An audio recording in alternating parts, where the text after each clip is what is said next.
ও যদি না থাকতো, আজকে যে কি হতো। মন্ত্রীর আমার সাথে লাগার অনেক শখ জেগেছে। আমার পরিবার অব্দি পৌঁছে গেছে। তাহলে তোর সাথে দেখা করতে হয়। হ্যাঁ, না, কোনো ঝামেলায় জড়াবি না। ওরা ক্ষমতায় আছে, কখন কি করে ফেলে এটা বলা যায়।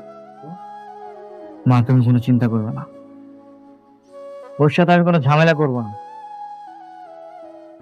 আমি জাস্ট ওর সাথে কথা। পাঞ্জাবিটা পরে আসো। Thank you, thank you so much. আজকে কি কোনো স্পেশাল ডে নাকি? হ্যাঁ, আজকে তো স্পেশাল ডে। কিভাবে? তোমার মনে নেই আজকে আমাদের বিয়ের প্রায় 2000তম দিন হয়েছে? 2000তম দিন? যেহেতু আমাদের বিয়ের 2000তম দিন, তাহলে তো পাঞ্জাবিটা পড়তে হয়। থাকো, পরে আসি। স্যার, ওর কোনো অপরাধ নেই, ও তো শুধু অন্যের প্রতিবাদ করতে গিয়েছিল। তাহলে স্যার, এখানে স্বাস্থ্যমন্ত্রী আবিদ সাইফুল্লাহ জড়িত। মানে? মানে হচ্ছে স্যার, স্বাস্থ্যমন্ত্রী আবিদ সাইফুল্লাহর একটা গোপন চক্র আছে।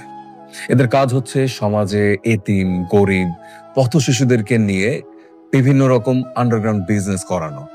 বন্ধুরা, দুনিয়া টাকার গোলাম নাটকের 24তম পর্বে যে লেভেলের টুইস্ট আর সাসপেন্স আমরা দেখলাম, সেটা কি কেউ ঘুণাক্ষরেও কল্পনা করতে পেরেছিলেন? সেজাদ চৌধুরী নিজের ক্ষমতা আর রাজত্ব টিকিয়ে রাখতে এমন এক মাস্টার প্ল্যান সাজিয়েছেন, যা দেখে সবার চোখ কপালে উঠতে বাধ্য। সাধারণ একজন গোলামকে তিনি তৈরি করছেন হুবহু নিজের মতো করে। সেজাদ চৌধুরীর সেই ভয়ঙ্কর অ্যাটিটিউড, সেই চিতাবাঘ নিয়ে রাজকীয় হাঁটা, আর সব শেষে যখন রাস্তায় গুন্ডাদের সামনে আসল সেজাদ চৌধুরী পিঙ্ক স্যুট পরে এন্ট্রি নিল, স্ক্রিন তো রীতিমতো ফেটে যাওয়ার জোগাড়। কিন্তু প্রশ্ন হচ্ছে, কেন এই ডামি সেজাদ চৌধুরী? আর স্বাস্থ্যমন্ত্রীর সেই অন্ধকার সাম্রাজ্যের এবার কি হবে? চলুন আজকের আড্ডায় এই সব রহস্য ফাঁস করা যাক। আজকের এপিসোডটা শুরু থেকেই ছিল টান টান উত্তেজনা আর ভরপুর বিনোদনে ঠাসা। আমরা দেখলাম সেজাদ চৌধুরী এক সাধারণ ছেলেকে ধরে এনে নিজের ডামি বা ক্লোন বানানোর মিশনে নেমে পড়েছেন। ছেলেটাকে তিনি নিজের স্টাইল, হাঁটাচলা আর কথাবার্তা শেখাচ্ছেন। ছাদের ওপর খেলনা বন্দুক দিয়ে তাক করে কিভাবে শত্রুর চোখে চোখ রেখে কথা বলতে হয়, সেই ট্রেনিংয়ের দৃশ্যটা যেমন মজার ছিল, তেমনি বুঝিয়ে দিয়েছে সেজাদের দূরদর্শিতা। কিন্তু আসল মজা তো তখন শুরু হলো যখন এই নকল ডামি বউয়ের সামনে গিয়ে আসল রূপ ধরে রাখতে পারল না। বউকে ভয় পেয়ে কাঁপাকাঁপি শুরু করা আর উত্তেজনার চোটে ভুলে খাঁটি বরিশালের ভাষায় কথা বলে ফেলার দৃশ্যটা ছিল চরম হাস্যকর। বেচারি বউ তো ভয় আর টেনশনে রীতিমতো ডাক্তারি দেখিয়ে ফেলল। ডাক্তারও কনফিউজড, এই লোক কি আসলেই স্মৃতিশক্তি হারিয়েছে নাকি পাগল হয়ে গেছে। এই পুরো সিনারিওটা একদিকে যেমন আমাদের হাসিয়েছে, অন্যদিকে একটা বিশাল রহস্যের জন্ম দিয়েছে, যে এই ডামিকে দিয়ে সেজাদ আসলে কি করাতে চায়। তবে নাটকের আসল অ্যাকশন আর গাম্ভীর্য শুরু হয় তখন, যখন রাস্তায় গুন্ডাদের পাল্লায় পড়ে ওই নকল সেজাদ আর তার সাঙ্গপাঙ্গরা। একটি মেয়েকে বাঁচানোর মুহূর্তে যখন গুন্ডারা চড়াও হয়, ঠিক সেই মুহূর্তে গাড়ি থেকে পিঙ্ক রঙের স্যুট পরে আমাদের আসল সেজাদ চৌধুরীর যে এন্ট্রিটা ছিল, জাস্ট মাইন্ড ব্লোয়িং। চোখের পলকে সে বুঝিয়ে দিল সেজাদ চৌধুরী একজনই হয় এবং তার জায়গা কেউ নিতে পারবে না। সবচেয়ে বড় চমকটা ছিল যখন সেজাদ সেই গোলামকে মনে করিয়ে দিল যে তার বিয়ের বয়স ঠিক কতদিন হয়েছে। সেজাদ একদম দিনক্ষণ হিসেব করে প্রমাণ করে দিল যে ওই ছেলের জীবনের প্রতিটি সুতো আসলে তার হাতেই বাঁধা। সেজাদ চৌধুরীর এই লেভেলের পাওয়ার আর ক্যালকুলেটিভ ব্রেন দেখে মুগ্ধ না হয়ে উপায় নেই। সে শুধু একজন ডন নয়, সে পুরো শহরের গেম চেঞ্জার।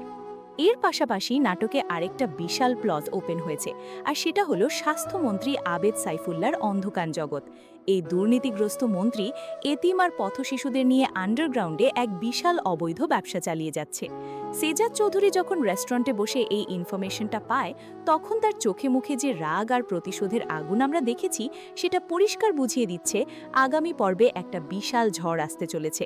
সেজাদ চৌধুরী কখনোই অন্যায় মেনে নেয় না, আর এবার তো তার টার্গেট খোদ একজন রানিং মন্ত্রী। এবার আসা যাক প্রেডিকশনে, আগামী 25তম পর্বে কি ঘটতে চলেছে। আমার মনে হচ্ছে সেজাদ চৌধুরী এই নকল ডামিকে ব্যবহার করে একটা বিশাল চাল চলতে যাচ্ছে। হয়তো স্বাস্থ্যমন্ত্রী আবেদ সাইফুল্লাহর নজর ঘোরাতে বা মন্ত্রীর লোকেদের বোকা বানাতে সে নকল সেজাদকে মাঠে নামাবে। মন্ত্রী ভাববে সে সেজাদকে ঘায়েল করেছে, কিন্তু পেছন থেকে আসল সেজাদ পুরো আন্ডারগ্রাউন্ড চক্রটাকে ধ্বংস করে দেবে। অন্যদিকে নকল সেজাদের বউ যখন আসল সত্যিটা জানতে পারবে, তখন কাহিনীতে একটা ইমোশনাল ড্রামা তৈরি হতে পারে।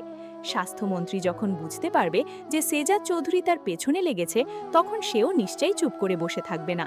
দুই পাওয়ারফুল ক্যারেক্টারের মধ্যে এক শ্বাসরুদ্ধকর মাইন্ড গেম আমরা দেখতে পাবো আগামী পর্বে। কে জানে, হয়তো ওই ডামি সেজাদ চৌধুরী কোনো এক পর্যায়ে গিয়ে ক্ষমতার লোভে সেজাদের সাথেই বেইমানি করার চিন্তাও করতে পারে, আর সেটাই হবে তার জীবনের সবচেয়ে বড় ভুল। সব মিলিয়ে দুনিয়া টাকার গোলাম নাটকের আগামী পর্বগুলো হতে চলেছে আরও বেশি ভয়ঙ্কর এবং সাসপেন্সে ভরপুর। বন্ধুরা, আপনাদের কি মনে হয়, নকল সেজাদ কি শেষ পর্যন্ত আসল সেজাদের মতো খতরনাক হয়ে উঠতে পারবে, নাকি স্বাস্থ্যমন্ত্রীর সাথে লড়াইয়ে সেজাদ চৌধুরী কোনো নতুন বিপদে পড়বে? আপনাদের প্রেডিকশন আর মতামত অবশ্যই কমেন্ট করে জানাবেন।